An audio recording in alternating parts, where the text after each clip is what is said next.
Back to news. తాడేపల్లిలోని తన నివాసంలో మాజీ సీఎం జగన్ మాట్లాడుతున్నారు. లైవ్ లో చూద్దాం.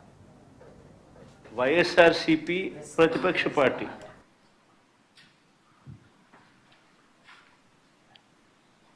పులివెందుల రూరల్లో జరిగిన జెడ్పీటీసీ స్థానానికి జరిగిన ఎన్నికల్లో 15 బూతుల్లో ఉన్న 15 బూతులకు ఎన్నిక జరిగి రూరల్ మండలంలో 10,600 ఓట్లకు సంబంధించిన ఎన్నిక.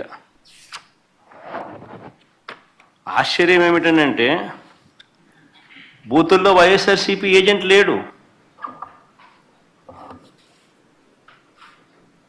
వైఎస్ఆర్సీపీకి సంబంధించిన ఏజెంట్ బూత్లో కూర్చోకుండా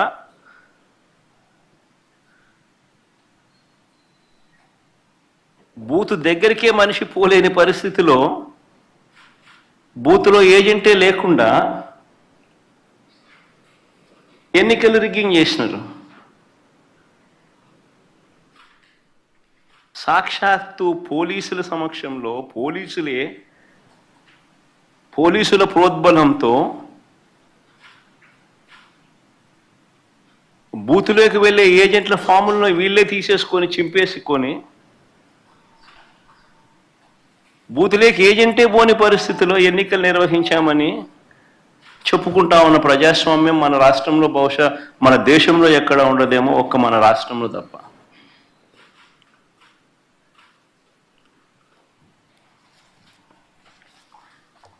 అసలు ఎన్నికల్లో బూత్ ఏజెంట్కు సంబంధించిన విధులు, బాధ్యతలు, హక్కులు ఏమిటి తెలుసా?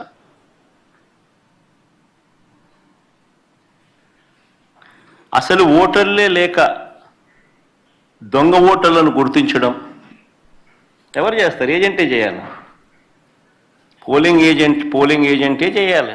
బూత్లో ఉన్న పోలింగ్ ఏజెంటే ఆయనకు సంబంధించిన విధులు, బాధ్యతలు, హక్కులు ఏమిటి అని అంటే అసలు ఓటర్లా లేక దొంగ ఓటర్లా అని గుర్తించడం, ఓటర్ల జాబితాను తనిఖీ చేయడం, అక్రమాలు, బెదిరింపులు, ప్రలోభాలు పెట్టడాలు, ఫేక్ ఓటర్లు ఉంటే వాటిపై అక్కడే ఉన్న ప్రిసీడింగ్ అధికారికి వెంటనే చెప్పి వాటిపై ఫిర్యాదులను అధికారికంగా నమోదు చేయడం, ఇవన్నీ పోలింగ్ ఏజెంట్ బాధ్యతలు. ఇవే వివరాలు పార్టీకి కూడా తెలియజేయడం.